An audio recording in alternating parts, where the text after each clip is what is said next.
الحمدللہ وحدہ لا شریک لہ والصلاة والسلام علی من لا نبی بعد۔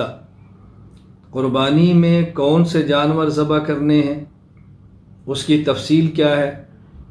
قرآن کریم سورۃ الحج آیت نمبر 34۔ اعوذ باللہ من الشیطان الرجیم وَلِكُلِّ أُمَّةٍ جَعَلْنَا مَنسَكًا لِيَذْكُرُوا اسْمَ اللَّهِ عَلَى مَا رَزَقَهُم مِّن بَهِيمَةِ الْأَنْعَامِ۔ ہم نے ہر امت کے لیے قربانی مقرر کی تاکہ وہ چوپایوں کے مخصوص جانوروں پر اللہ کا نام لیں جو اللہ نے ان کو عطا فرمائے ہیں۔ یہاں بہیمۃ الانعام فرمایا ہے، من بہیمۃ الانعام۔ بہیمۃ الانعام کی تفصیل کیا ہے، چوپایوں سے مراد کیا ہے، خود اس کی تفسیر قرآن کریم سورۃ الانعام آیت نمبر 142، 143، 144 میں موجود ہے۔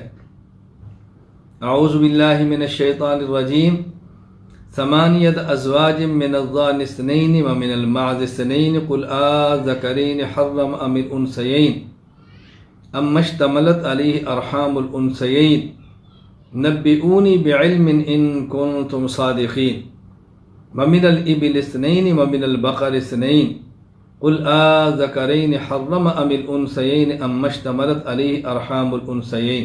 یہاں 8 جانور بیان فرمائے، بھیڑ اور دمبا 2، بکری اور بکرا 4، گائے اور بیل 6، اونٹ اور اونٹنی 8۔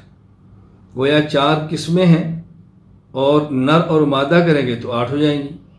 تو بنیادی طور پر قربانی میں یہ 4 قسم کے جانور ہیں: بھیڑ، دمبا، مینڈا، بکری، بکرا، گائے، بیل، بھینس، بھینسا اسی میں شامل ہے، اونٹنی اور اونٹ۔ تو یہ جانور وہ ہیں کہ جن کو قربانی میں ذبح کیا جاتا ہے، اس کے علاوہ جانور قربانی میں ذبح نہیں کیے جاتے۔ یہ انسان کی استطاعت پر ہے، وہ اونٹ ذبح کرتا ہے، وہ گائے ذبح کرتا ہے، وہ بھینس ذبح کرتا ہے، وہ بکرا ذبح کرتا ہے، وہ دمبا ذبح کرتا ہے، اس کی اپنی استطاعت پر ہے، لیکن قربانی کے جانور یہی ہے۔ اللہ تعالی ہمیں عمل کی توفیق عطا فرمائے۔